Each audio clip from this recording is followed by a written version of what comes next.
కొండపి నియోజకవర్గం మర్రిపూడి మండలం అంకేపల్లి గ్రామంలో మంతాన్ తుఫాను వలన దెబ్బతిన్న సజ్జ పంటను రాష్ట్ర సాంఘిక సంక్షేమ శాఖ మంత్రి డాక్టర్ డోలా శ్రీ బాలా వీరాంజనేయ స్వామి పరిశీలించారు.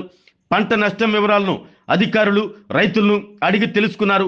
ప్రకాశం జిల్లాలో ఎన్నడూ లేని విధంగా మంతా తుఫాన్తో విపరీతంగా వర్షాలు కురిశాయని మంత్రి స్వామి తెలిపారు. జిల్లాలో సాగు చేసిన 2300 హెక్టారుల్లోని సజ్జ, మొక్కజొన్న, పత్తి, వేరుశెనగ, మిరప, వరి, పెసర, పొగాకు పంటలకి నష్టం వాటిల్లింది అన్నారు.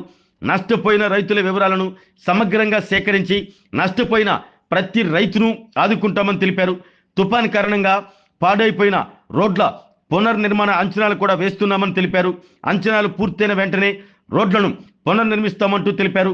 తుఫాన్ సమయంలో ప్రజలకు ప్రాణ ఆస్తి నష్టం జరగకుండా చూడటంలో కలెక్టర్ నుంచి గ్రామ సచివాలయాల ఉద్యోగుల వరకు అందరి సేవలు అభినందనీయమన్నారు. పారిశుద్ధ కార్మికులు తుఫాన్ విపత్కర పరిస్థితుల్లో కూడా వారి విధి నిర్వహణలో శక్తి వంచన లేకుండా పనిచేశారు అన్నారు. ముఖ్యమంత్రి చంద్రబాబు నాయుడు, ఉప ముఖ్యమంత్రి పవన్ కళ్యాణ్, మంత్రి నారా లోకేష్ ఆర్టీజీఎస్ నిర్వహణ మూలంగానే విపత్తును సమర్థవంతంగా ఎదుర్కోగలిగామన్నారు. ప్రకృతి విపత్తును ముఖ్యమంత్రి తప్పిదమని మాట్లాడటం వైసీపీ పార్టీ నాయకుల నీచ రాజకీయాలకు నిదర్శనమని తెలిపారు. విపత్కర పరిస్థితుల్లో సలహాలు సూచనలు చేయవలసిన వైసీపీ రాజకీయ విమర్శలు చేస్తూ బురద జల్లటం సిగ్గుచేటు అంటూ మంత్రి స్వామి మండిపడ్డారు. మంత్రి స్వామి వెంట కనిగిరి ఆర్డీఓ కేశవర్ధన్ రెడ్డి, వ్యవసాయ శాఖ అధికారులు, మండలాధికారులు పాల్గొన్నారు.